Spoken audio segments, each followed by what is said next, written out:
మధ్యకాలంలో బ్రహ్మకుమారిస్ పైన మన హైదరాబాద్ లో బుక్ ఫేర్ సాక్షిగా, జాతీయ బుక్ ఫేర్ సాక్షిగా దాడి జరిగిన సందర్భంలో మీరు కూడా ముందుండి దాన్ని ఖండించి వాళ్ళకి మద్దతుగా నిలిచినారు. అసలు ఈ బ్రహ్మకుమారిస్ మీద బుక్ ఫేర్ కాదండి, చాలా కాలం నుంచి ఒక ఆర్కెస్ట్రేటెడ్ క్యాంపెయిన్ నడుస్తుంది. అది ఒక రిలీజియస్ సెక్ట్ అనండి, లేకపోతే కల్ట్ అనండి. కల్ట్ అనేది నెగిటివ్ అర్థంలో వాడలేదు, నెగిటివ్ అర్థంలో వాడచ్చు. అంటే ఆల్టర్నేటివ్ రిలీజియన్స్ మూవ్మెంట్స్ అంటారు ఇంగ్లీష్ లో, ఏఆర్ఎం అని. కల్ట్ కి బదులు ఈ మాట వాడడానికి కొంతమంది చెప్తున్నారు. అంటే మతంలో విభిన్నమైనటువంటి వాదనలు చెప్పేటువంటి వాళ్ళు. వాళ్ళది 1930s లో సింధులో స్టార్ట్ చేశారు. ఈ మిగతా సెక్షన్స్ కి దీనికి రెండు తేడాలు ఉన్నాయి. ఒకటి దాంట్లో క్యాస్ట్ లేదు, ఎవరైనా దాంట్లో బ్రహ్మకుమారుడు కావచ్చు. రెండోది ఏంటంటే ప్రపంచంలో కూడా ఎక్కడ లేనటువంటి విశిష్టత వాళ్ళకు ఉంది. 80% మంది మహిళలే. ఇంకా షాకింగ్ అంటే మహిళల యొక్క నాయకత్వం నడుస్తుంది సంస్థ. మొత్తం డెసిషన్ మేకర్స్ వాళ్ళే. నేను నా కళతో చూశాను.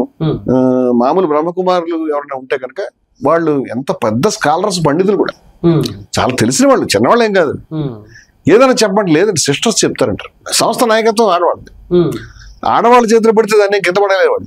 వాళ్ళు దాన్ని ఐక్యరాజ్య సమితి కన్సల్టేటివ్ బాడీ దగ్గర మార్చగలిగారు. 140 దేశాలు తీసుకుని ఏం చదువుకోలేనటువంటి 3-4 తరగతులు ఫెయిల్ అయినటువంటి వాళ్ళు గొప్ప ముందుకు వచ్చి నిబ్బరంగా సంస్థ నడిపించి 1930s నుంచి వాళ్ళ దాకా 80% మహిళలతో ఉండేటువంటి 50,000 మంది సమర్పిత సిస్టర్స్ తో నడుస్తున్న సంస్థ.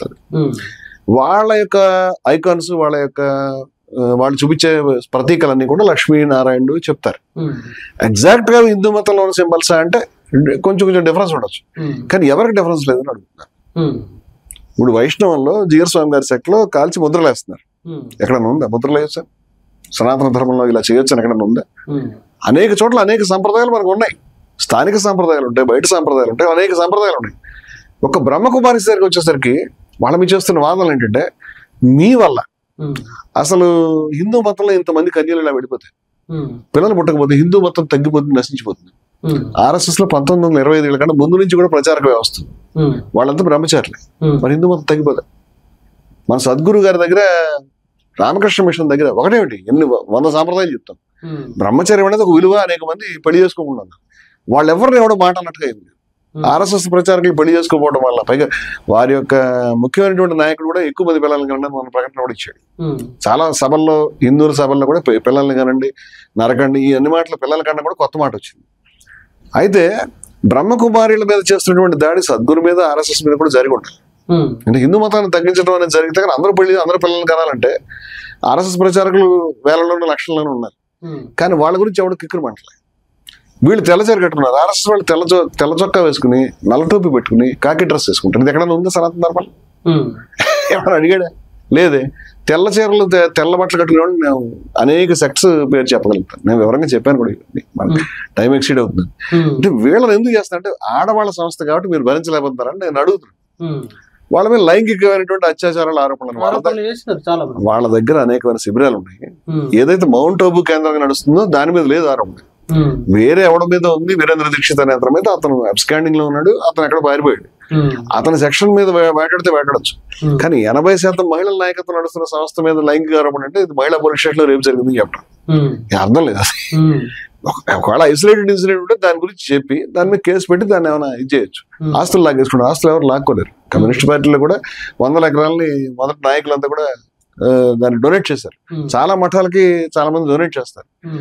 ఆస్తి డొనేట్ చేయాలంటే సబ్ రిజిస్టర్ ఆఫీసర్ గురించి సంతకం పెట్టాల్సిందే. అంచేత అతను ఇష్టమే అతను ఇచ్చుకున్నప్పుడు దానికి ఆస్తి దోచుకున్నారనే మాటలు.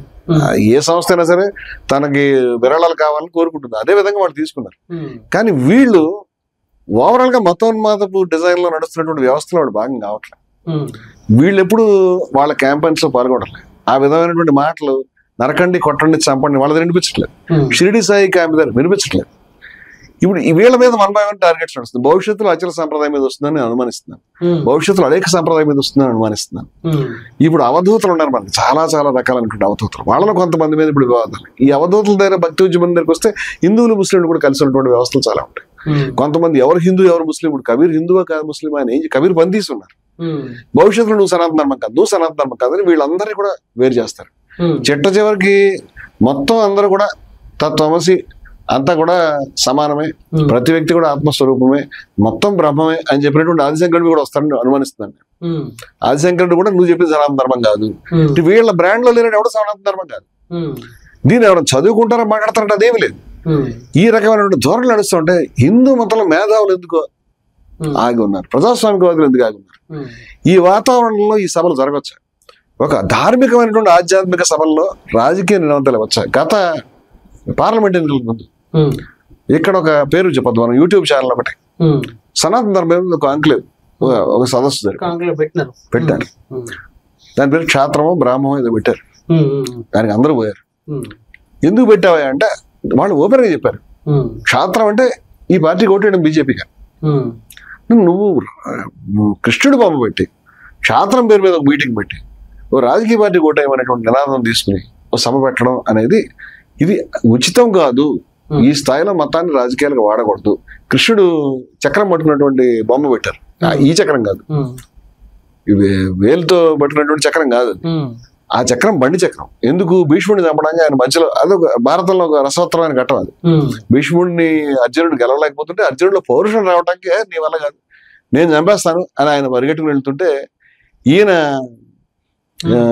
భీష్ముడు కుప్పించి దూకిన కొండలంబున కంటే అద్భుతమైన పద్యం ఉంది. నువ్వు రామాయ చంపవానంటాడు. ఇది చూసి అర్జునుడు బాబా నువ్వు చంపదు నేను చంపుతానంటాడు. ఇది ఒక డ్రామా అది. అంటే మహానుభావుడు కృష్ణుడు ఈ విధంగా ఆయనలో పౌరుషం రేకెత్తించడం. దీన్ని ఇప్పుడు కృష్ణుడిని పెట్టి ఆయన చక్రం పట్టుకుంది. కృష్ణుడు ఎక్కడ ఆయుధం పట్టుకుని యుద్ధం చేయలేము, కనీసం భారత యుద్ధం వేరే చోట్ల చంపాడు అనుకోండి. క్షాత్రం అని పెట్టారు.